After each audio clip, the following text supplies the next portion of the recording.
Algo totalmente innegable es que Arcane, o Arcane como prefieras decirle, es una obra de arte. En serio, amo con toda mi alma a esta serie, es una locura. Tengo varios vídeos en el canal hablando de ella, de hecho, y solo tengo buenas palabras para esta producción. Fue tan buena que logró con creces superar la barrera más grande que tenía, que es ser una serie proveniente del lore de Runeterra, o en otras palabras, del universo de League of Legends. Tristemente, por culpa de este infame juego del demonio, muchos piensan que su historia será igual de basura e infecta que el videojuego del que proviene, pero esto no es verdad. El lore del LoL, o más bien el lore de Runeterra, que es el universo que alberga el lore de los personajes, es vasto, rico y extremadamente bien construido. No por nada Arcane es tan buena, siendo esta, en mi humilde opinión, ni siquiera de las historias peak de este mundo. No me malinterpreten, la historia de Jinx, Vi, Kate y Jayce es buenísima hasta decir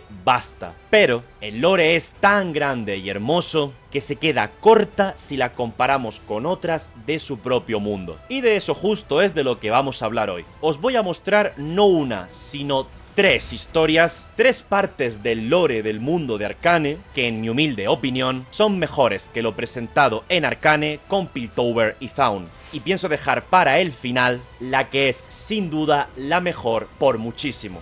Así que sin más que decir, dentro vídeo.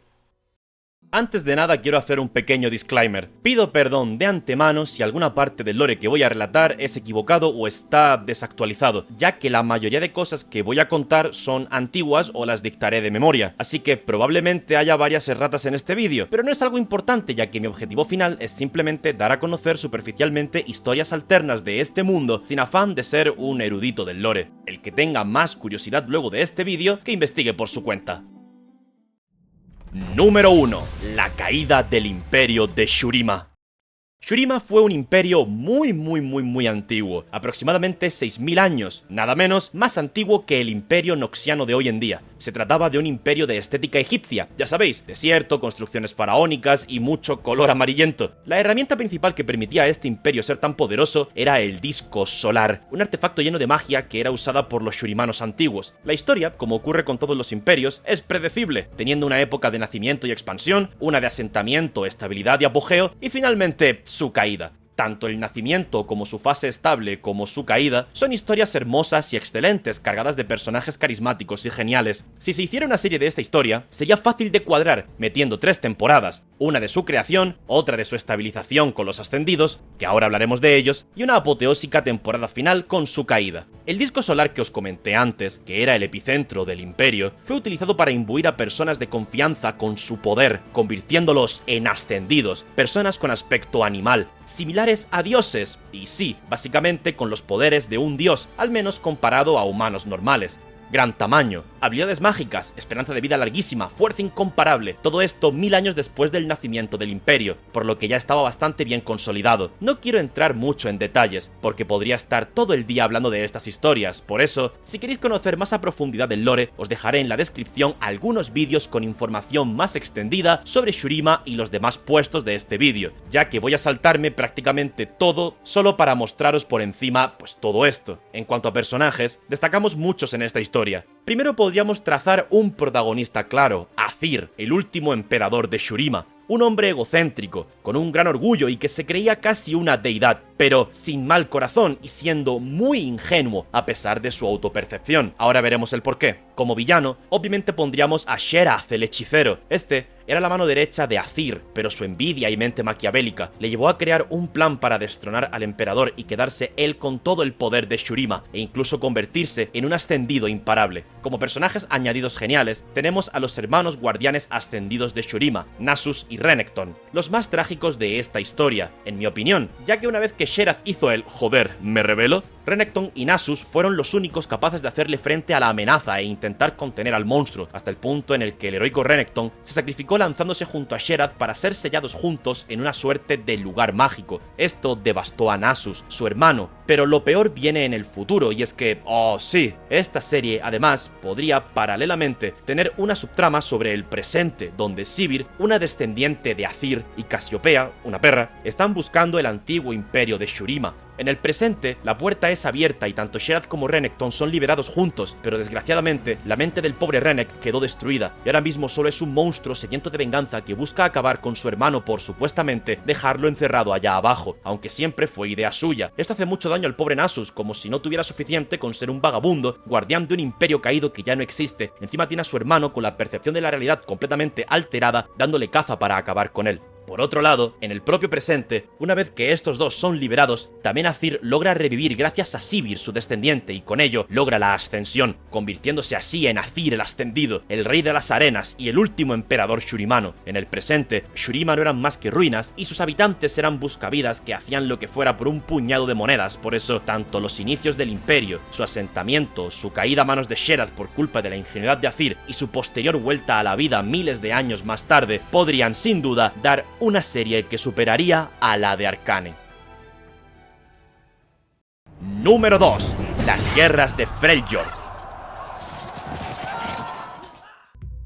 Pasamos de un desierto de arena a un desierto congelado. Freljord es una tierra nevada y helada donde habitan dioses como Bolívar, Ornn o Anivia.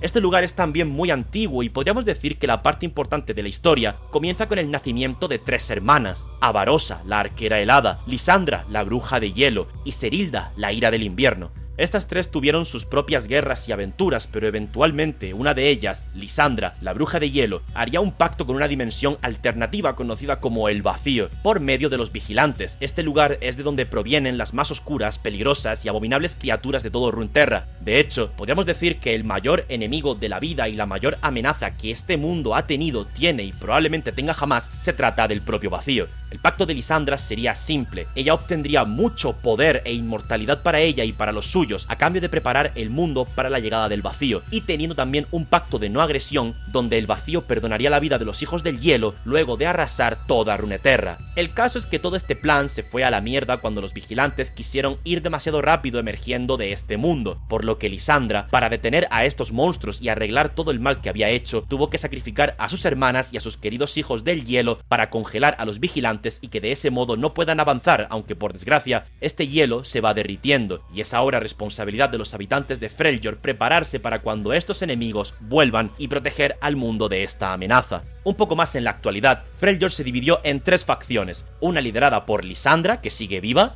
y las otras dos lideradas por reencarnaciones de sus hermanas, Ashe por Avarosa y Sejuani por Serilda, obviamente con muchísimos conflictos entre ellas. En este lugar hay un montón de personajes destacables y súper carismáticos aparte de los mencionados, como lo son Braum, Tryndamere, Olaf, Udyr o Trundle, de los cuales no voy a entrar en detalles porque si no el vídeo se haría muy largo, pero creedme, no tienen nada que envidiarle a los personajes de Piltover o Zaun. Están increíblemente escritos y sus historias son muy queridas para los conocedores del lore. Sin duda alguna, otra historia al nivel de Arcane o incluso superior. Número 3. La invasión noxiana a Jonia. Oh sí, amigos, ya estamos en el máximo nivel, el peso pesado, palabras mayores. Voy a intentar resumir esta historia todo lo que pueda, comprimirla al máximo porque en serio está densa, y cada detalle es una obra de arte en sí mismo. Primero, vamos con lo principal. Noxus es un imperio fascinante, ya lo hemos conocido un poquito en Arcane. En Noxus, a diferencia de por ejemplo Demacia, donde tu linaje decide si eres de clase alta o baja, en Noxus tu esfuerzo es igual a tu valor. Si logras ser un valioso peón para el imperio, subirás de rango y serás importante, ya seas hijo de un pastor o hijo de un general. Todo depende de tu sacrificio y de cuánto estés dispuesto a dar por Noxus. Son conquistadores, y en un momento dado, debido a múltiples razones, los noxianos decidieron invadir Jonia, una región de estilo oriental, sobre todo del tipo China tradicional. Acá lo primero, lo que hace tan rica esta historia, son los personajes y sus conflictos, empezando por Noxus. Tenemos a Darius, un general muy poderoso que haría lo que fuera por Noxus, un niño que vino de la nada y que por sus méritos propios acabó siendo un alto rango militar noxiano, y entre muchos otros destaco a mi personaje favorito de todo este lore en cuanto a su historia, y me refiero al lore de todo Runeterra, y estoy hablando de nada más y nada menos que de Riven,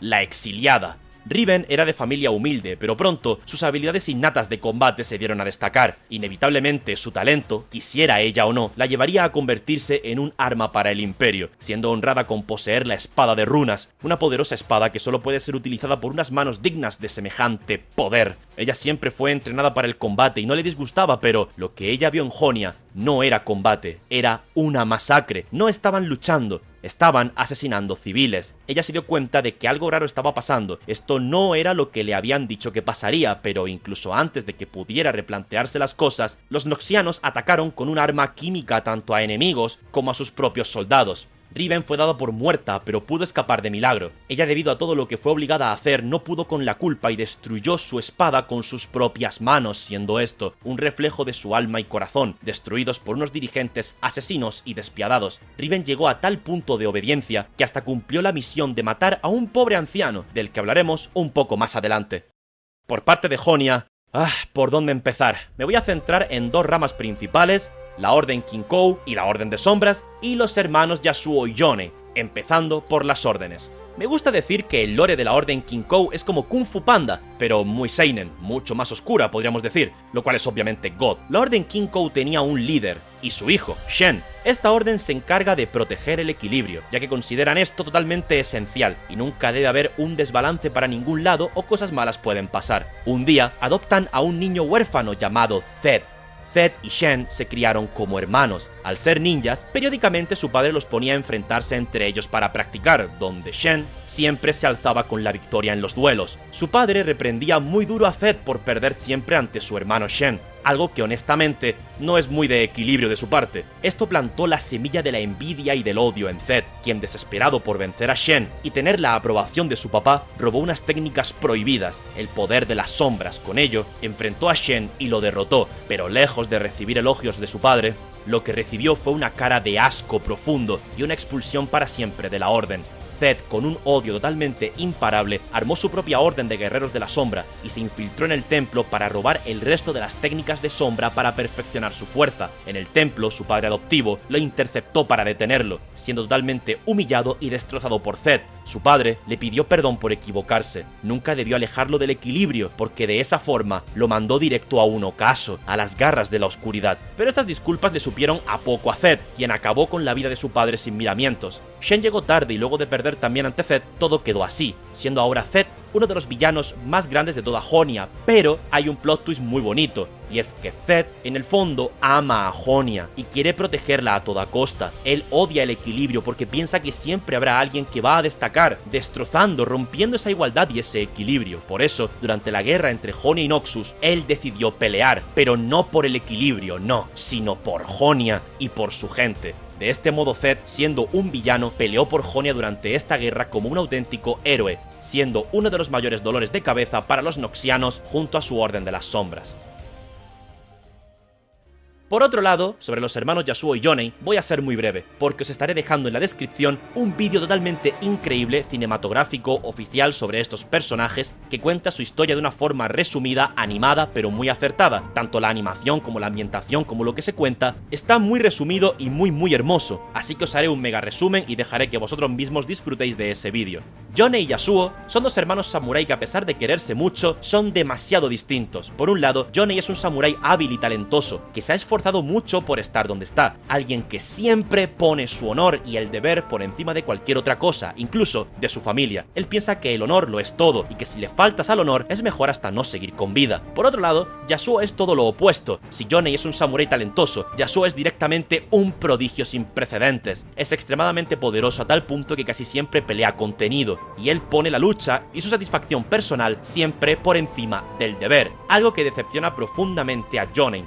Durante la invasión noxiana, a Yasuo se le encarga la protección de un anciano, sí, el que Riven mató. El problema es que Yasuo se quedó muy resentido y enojado de que le delegaran a él esa tarea, según él, tan tonta. Enojado y de forma muy infantil, abandonó al anciano a su suerte para unirse a la lucha. Y sí, tal y como estáis pensando. El pobre anciano indefenso fue asesinado por Riven. Encima, Yasuo no solo fue acusado de negligencia, sino también de ser él el perpetrador del asesinato, pues las heridas del anciano coinciden con los poderes del viento de Yasuo, ya que Riven maneja unas capacidades similares que pueden llegar a confundirse con las de Yasuo. Tristemente, en su huida, Yasuo es interceptado por Yone, quien con todo el dolor de su alma lo reta a muerte. Yasuo intenta ir suave peleando contenido para que Yone no muera, pero viendo que es imposible detener a su hermano, va con todo y de este modo acaba con él. Luego Yasuo vagaría como un vagabundo buscando redención, a lo cual un misterioso anciano le ofrecería poder purificar sus pecados, pero todo saldría muy mal para Yasuo al hacerle caso a este viejo, y el plot twist me lo voy a reservar para obligaros a ver ese vídeo que os dije, si es que no lo habéis visto, así que ahí queda.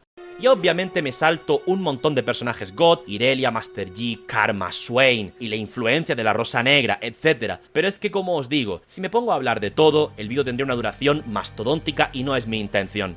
En fin, no sé qué opináis de todo esto que os he contado. Obviamente, al ser un resumen muy ajustado y simple que os doy, es difícil competir con la espectacularidad cinematográfica de Arcane, pero os lo aseguro, si a estas historias se les diera una adaptación, una oportunidad como Arcane, como mínimo, estaría al mismo nivel, y en mi opinión personal, todas las tres que he mencionado superarían por mucho a Arcane.